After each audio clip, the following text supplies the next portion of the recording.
प्रेयसीनंच आपल्या प्रियकराची हत्या केली आणि हत्या केल्यानंतर थंड डोक्याने त्याचा मृतदेह गोणीमध्ये भरला। तिनं हा मृतदेह लवकरात लवकर कुजावा म्हणून बाथरूमचा नळ देखील सुरू ठेवला। पती पत्नी, प्रियकर प्रेयसी किंवा भावी पती पत्नी, लिव्ह इन रिलेशनशिप अशा एक ना अनेक नात्यांमध्ये दिवसेंदिवस जर आपण बघितलंय तर वादांचं प्रमाण वाढलंय आणि याच वादांचं रूपांतर भयंकर हत्येमध्ये होताना दिसतंय। हत्येचा जर आपण प्रकार बघितला तर अलीकडे महाराष्ट्र राज्यच नाही तर संपूर्ण देशामध्ये एक वेगळाच पॅटर्न जो आहे तो समोर येताना दिसतोय।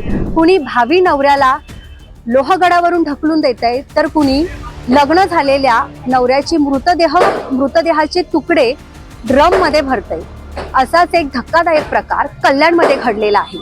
कल्याणमध्ये एका सोसायटीत एका तरुणाचा मृतदेह गोणीमध्ये आढळून आला आणि त्यानंतर धक्कादायक माहिती समोर आली। प्रेयसीनंच आपल्या प्रियकराची हत्या केली आणि हत्या केल्यानंतर थंड डोक्याने त्याचा मृतदेह गोणीमध्ये भरला आणि ही गोणी घराच्या वॉशरूम मध्ये ठेवली। प्रेयसी इतक्यावरच थांबली नाही तर तिनं हा मृतदेह लवकरात लवकर कुजावा म्हणून वॉशरूमचा म्हणजेच बाथरूमचा नळ देखील सुरू ठेवला। पाहुयात कल्याणमध्ये नेमकं काय घडलं। कल्याणमधील मलंगड परिसरामध्ये निळकंठ नावाची सोसायटी आहे आणि या सोसायटीमध्ये हा धक्कादायक प्रकार घडलाय। सध्याचे महत्त्वाचे अपडेट म्हणजे फरार असलेल्या प्रेयसीला शोधण्यासाठी कल्याण पोलिसांचं एक पथक पश्चिम बंगालला रवाना झालेलं आहे। आरोपी महिलेचं नाव असं आहे हसीबा हमीदुल्ला इस्लाम। ही महिला 28 वर्षाची आहे आणि हसीबाचा शोध सध्या कल्याण पोलीस घेत आहेत। या हसीबानं आपल्या प्रियकराची हत्या केली। पोलिसांनी दिलेल्या माहितीनुसार प्रियकराच्या मृतदेहावर जवळपास काही शस्त्रांनी वार केलेले आढळून आलेले आहे आणि शस्त्रांनी वार केल्यानंतर त्याचा मृतदेह गोणीमध्ये भरून ठेवून देण्यात आला। त्यानंतर मृतदेहाची ही गोणी या महिलेनं घराच्या वॉशरूमच्या खाली ठेवली आणि नळ चालू करून ठेवला आणि त्यानंतर ही प्रेयसी जी आहे ती कलकत्त्याला फरार झालेली आहे। मेरे को गोकुल सेठ ने फोन किया, बोलता है बालू, बोलता है इधर बात आ रहा है। तो पुलिस लोग आए, 2 जन थे। तो हम लोग चेक करने को गए तो मैं सर को हाथ लगाया था, साहब को बोला बॉडी है। फिर ब्लेड ला के रस्सी जैसी काटा तो गोनी में से बॉडी निकल गई। कितने दिनों से ये बॉडी पड़ी हुई थी? वो कुछ जानकारी नहीं, तो भी 4-5 दिन हुआ रहेगा, 6-7 दिन का वजह। बॉडी की अवस्था कैसी थी? पूरे सड़ गए थे। अच्छा। तो अभी पुलिस को किसने बताया, क्या कैसे? तो सेठ लोग फोन किए थे, मैं रूम में। अनेक दिवसांपासून हा मृतदेह खोलीत असल्यामुळे परिसरामध्ये दुर्गंधीचं वातावरण निर्माण झालं। आजूबाजूच्या रहिवाशांना या ठिकाणी काहीतरी वेगळं घडल्याचा संशय जाणवला आणि त्यानंतर त्यांनी डोंबिवलीच्या मानपाडा पोलीस स्टेशनला फोन करून संबंधित घटनेची माहिती दिली।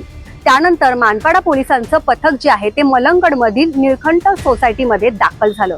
त्यानंतर त्यांनी त्या ठिकाणी दरवाजा तोडला आणि आतमध्ये त्यांनी जाऊन बघितल्यावर पोलीस सुद्धा चक्रावून गेले, कारण या घराच्या वॉशरूम मध्ये नळ चालू होता आणि खाली गोणीमध्ये भरलेला एका तरुणाचा मृतदेह होता। साधारण 35 ते 40 वर्षाचा हा प्रियकर असावा असा अंदाज जो आहे तो पोलिसांनी व्यक्त केलेला आहे आणि मृतदेहाची अवस्था बघून जवळपास 10 ते 12 दिवसांपूर्वीच ही हत्या झाल्याचा संशय पोलिसांनी व्यक्त केलाय।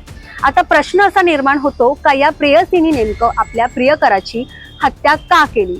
हत्या केल्यानंतर या प्रेयसीने आपल्या घरमालकाला एक व्हॉइस मेसेज सुद्धा टाकला आणि या व्हॉइस मेसेज मध्ये तिनं संबंधित घटनेची माहिती सुद्धा दिली, असा सुद्धा धक्कादायक खुलासा जो आहे तो समोर आलेला आहे। प्राथमिक माहितीनुसार अशी एक जी चर्चा आहे की हा प्रियकर या प्रेयसीला विकण्यासाठी या ठिकाणी घेऊन आलेला होता आणि त्यांच्यामध्ये काही गोष्टींवरून वाद सुरू होते। हा प्रियकर सुद्धा या प्रेयसीच्या जीवावर उठला होता, मात्र प्रेयसीनं त्यापूर्वीच प्रियकराचा काटा काढला अशी प्राथमिक माहिती आहे. याला अजून अधिकृत दुजोरा मिळालेला नाहीये अशी चर्चा जी आहे ती नागरिकांमध्ये सुरू आहे. आता पोलीस नेमकं या प्रकरणामध्ये काय म्हणतायत ते आपण बघूया. या ठिकाणी जिथं आपण या ठिकाणी स्पॉट उभा आहोत त्या ठिकाणी एक पहिल्या माळ्यावर रूममध्ये हसीबा अहमदुल्ला इस्लाम नावाच्या महिलेने तिच्या प्रियकराची हत्या केलेली आहे. 5-6 दिवस झालेले आहे घटनेला.